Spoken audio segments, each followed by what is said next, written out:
Hi, my name is Ruthie Wood, and this is my SPD 470, topic 6, field experience D, reflection. I apologize for my voice and my overall affect. I just got out of the hospital with pneumonia. So really cool things. So for the student that I've been working with over the last several weeks, I'm going to refer to him as CS. He is a 6th grade student who seems to have a disconnect between information and visual representation, or he doesn't quite grasp material unless it can be in some sort of visual representation. So I talked with both Mr. Ross and Mrs. King, who are the math instructor and special education teacher, respectively. And we decided that the best,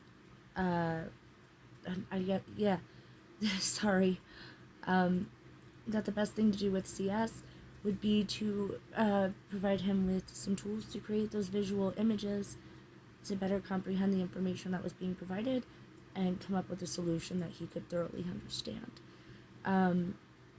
So every day when CS comes into the classroom, he gets his math book. They have a guided curriculum that they're using. So he has a workbook that he uses that has the instructional information, and then it has the assessments all included in the workbook. And when he grabs his workbook, he gets a plain piece of paper as well as some graphing paper, and Mr. Ross was so kind to make him a cup. He's got a little red cup that has colored pencils and highlighters and markers, both broad point markers and fine tip markers. Mr. Ross is really an amazing math teacher, and I've been very lucky to observe him and work with him over the last several weeks. So he gets his cup, he gets his papers, he gets his book, and the really cool thing about this intervention that we've planned for him is he really gets to show us how his mind works in a way that he can communicate very clearly. So we're moving into fractions. Well, they are, because I'm home, I'm not there. And they're adding mixed fractions with different denominators. So Mr. Ross, on Monday and Tuesday of this week, went over least common, multiple, and greatest common factor with the kids. And what CS did was he drew out a machine to find those numbers. So he put, so like if he had 5 and 11, he'd write out all the factors of 5 and the factors of 11, and he'd put them in these little boxes, created a machine. I wish I would have taken a picture of his assignment so I could show you. Say the little machine, he wrote the numbers in the boxes, the 5 and 11, and then below those he'd write all the factors, and once they linked together he'd use a highlighter and he'd highlight those links and connect them, and that went up to the top of his box. So his little machine that he put those two input numbers into got that least common factor, which we know is 55. So in that sense, the intervention worked really well. It did. One of the things that I would like to change about that intervention is perhaps not giving him so many options for different mediums that he could use. Mr. Ross, like I said, provided a vast amount of mediums for CS. It did take Chris quite a bit of time to choose if he wanted to use a highlighter or if he wanted to use a pencil or a marker to make that connective box. Another thing that I noticed with this is we gotta kind of rein him in. He needs some assistance with this and some guidance with this, because at the start, when he created his input machine, he spent a lot of time in the details of the machine.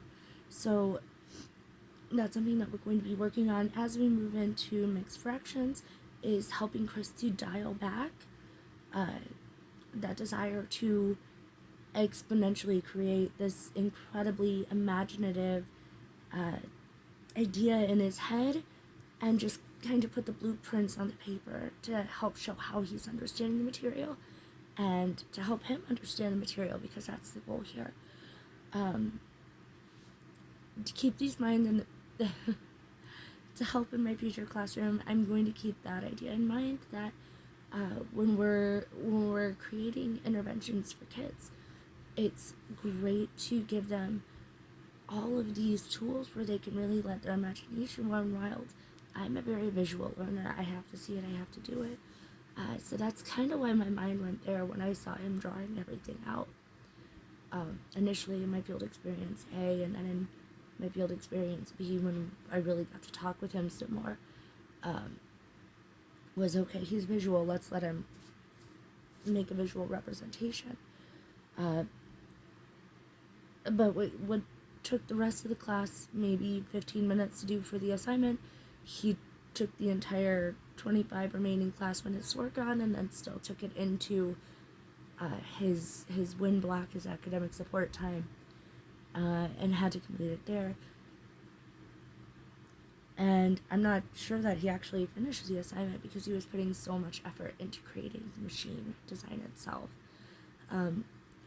So the intervention was effective, but the student had too many options. They had too many mediums and manipulatives available for them. So in the future, that will need to be narrowed down to one set medium. Whether for this particular student, maybe we could say, okay, you get only highlighters or only colored pencils, because then he makes a mistake and you can erase the colored pencil and write it back out.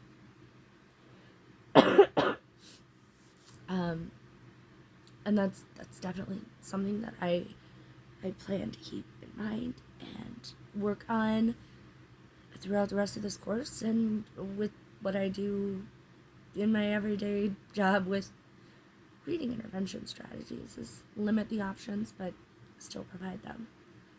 I think I got everything. I don't think I'm missing anything.